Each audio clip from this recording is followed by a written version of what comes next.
Now, a creative identity is essentially your style, your identity, the same way you would have an identity in terms of your fashion, the way you do your makeup, the way you do your hair. You also have an identity in your arts. Now, it's really, really important to not only feel confident and to not only feel assured in your mindset as a creative artist, a creative hairdresser, to make sure you have an authentic identity. If you don't have a way of doing things or a creative identity in your job, then it's going to be so easy to slip back into that self comparison, that mode of thinking that others are better than you, or that mode of thinking that your way of doing things isn't as good or as artistic or as logical as we discussed in the previous module of doing things.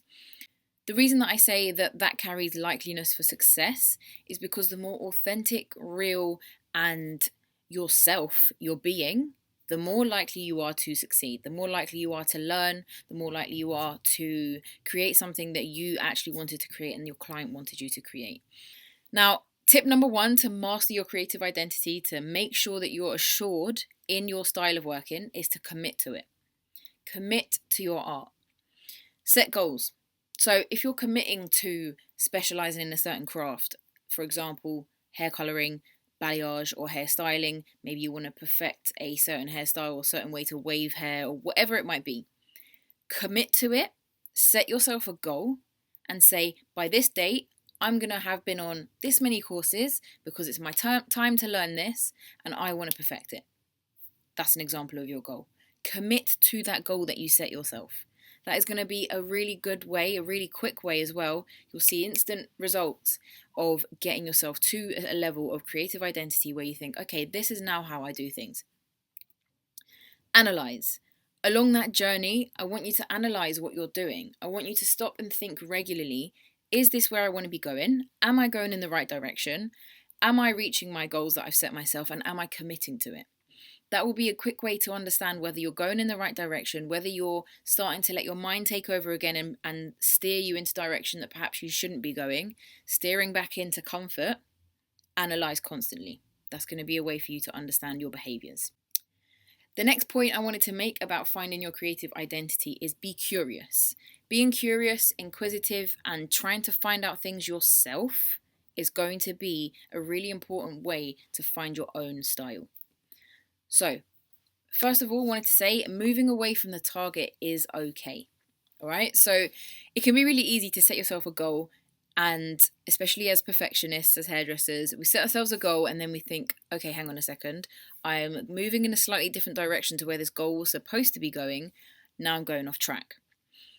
In being experimental, in being confident enough to experiment with things, you're going to move away from the target event at some point, and that is okay. Sometimes that can take you away from the target in terms of you're finding a new way to go, and that's amazing if that's more real to you, more authentic to you. And sometimes you're moving away temporarily to experiment with something and then come back to the target. So don't think that just because you're moving away from the target or the goal that it's a bad thing. When you're being curious, you're going to want to explore options. You're going to need to experiment and you're going to need to take risks. So if you're told how to do a certain style of hair and you want to try a different way of doing things, maybe you'll need to take a risk in doing that. Maybe you'll need to try on a doll's head, for example, first. But taking that risk is going to allow you to figure out creatively what works and what doesn't, and again, help you find your own style. And then be open and honest. Now, it can be really scary to try and take these risks on doll's head. That's one thing, but then trying to apply that to a client on their hair is a very different story. But one of the best ways to be curious and be experimental and to find your style is to be open and honest with your clients. Explain to them, listen, I've learnt this new style. I want to try something on you. Are you happy with that? Now, this will come down slightly to the relationship you have with your clients, but make sure that you're being curious, experiment, and be open and honest about it so that you've got your own back and you're setting that standard from the beginning. Another way is to reward confidence. Now, uncertainty can suppress creativity, and this is something we touched on very early on in this course. If you're unsure, not feeling confident, or you're just not feeling certain about your skills, that's going to suppress and make smaller the level of creativity you can achieve. The more you do that, so the less confident you feel across your broader career, the less likely you are to make your own creative style and to find your identity. So bear that in mind. Always try to be confident through the techniques you've learned throughout the course. And then because of that, because you're being aware of your confidence, you can then keep track of your achievements. So keep a diary, a mental diary, a physical diary of the things you've achieved, particularly when you've gone from feeling not confident in an area to pushing that to confidence. So if you're not feeling confident in applying a root melt or a root tap, and then you work and work and work and then achieve that confidence in that area, keep track of that achievement. Then you can reward that achievement and reward the confidence. And remember, the 3 A's and 2 B's of self-comparison. By applying that formula, you're going to quickly get from feeling, I'm not sure, into, okay, I understand this now, and I'm more confident. And then you can find and analyze the areas that need more work.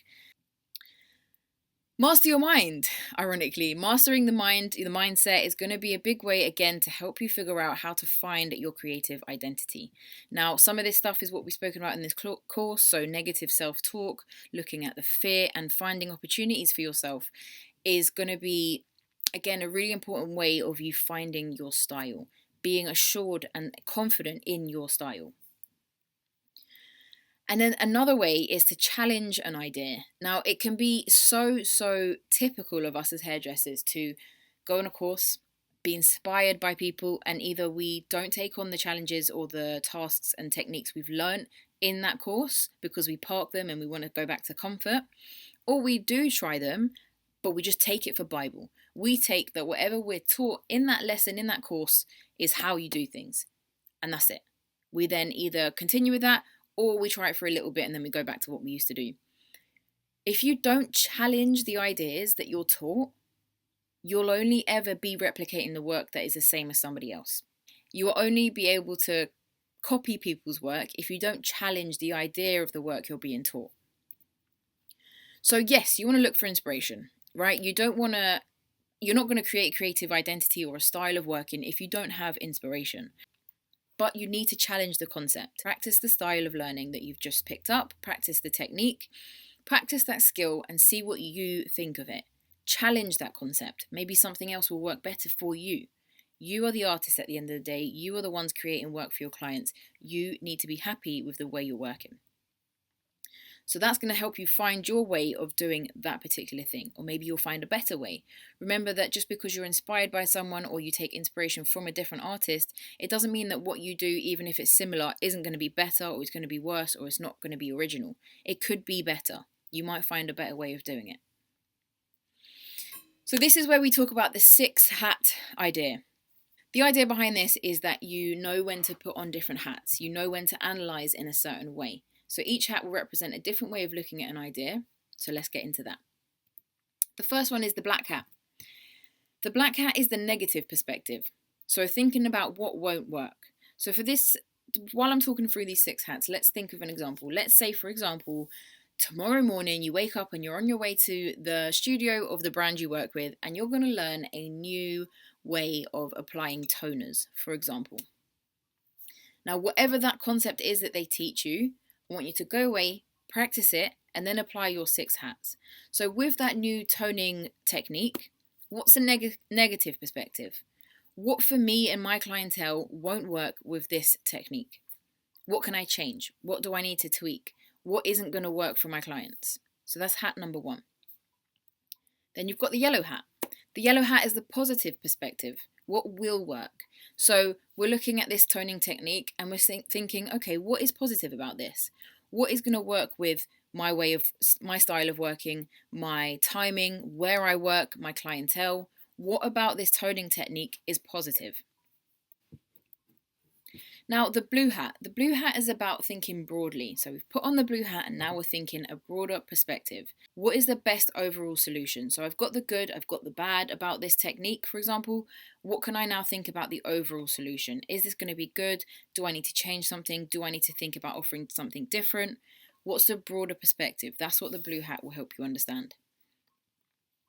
Then we've got the white hat. Now, the white hat is objective perspective. So what are the facts? Okay, so this toning technique that I learned on the course today, what are the facts behind it? What are the science tips, for example? What science do I need to understand better? in order to provide this service? What's the facts behind what my clients actually want? Is this service worthwhile? Is this going to be in keeping with the way I work? Again, because the point here is to find your creative identity, your style. So thinking about the facts when you've got white hat on. Then you've got green hat. Now, green hat is creative perspective. So what are some of the alternative ideas? So yes, I've been taught this toning technique today. How else can I apply this? Who else says something different? What other artists can I take inspiration from to help me think a bit differently? You're not always going to be able to think of a different perspective by yourself. So remember, take inspiration when you need it, but then challenge that. And then you've got the red hat, the emotional perspective. What emotions does this technique, does this service evoke? Is it an emotion that is positive with my clients? Is it a negative emotion within myself? And maybe that's the way that I'm finding out I don't want to offer this service. Or it's a way of me telling myself I need to work harder. I need to break through this barrier here and not listen to my mind. What emotion does it evoke? Now that 6-way or 6-hat way of thinking is a great way to analyze, a great way to find your way of working. Think objectively, positively, negatively, think about the facts, think about the other ways that you can do it. Thinking with those 6 hats is going to be a great way to find your personal style.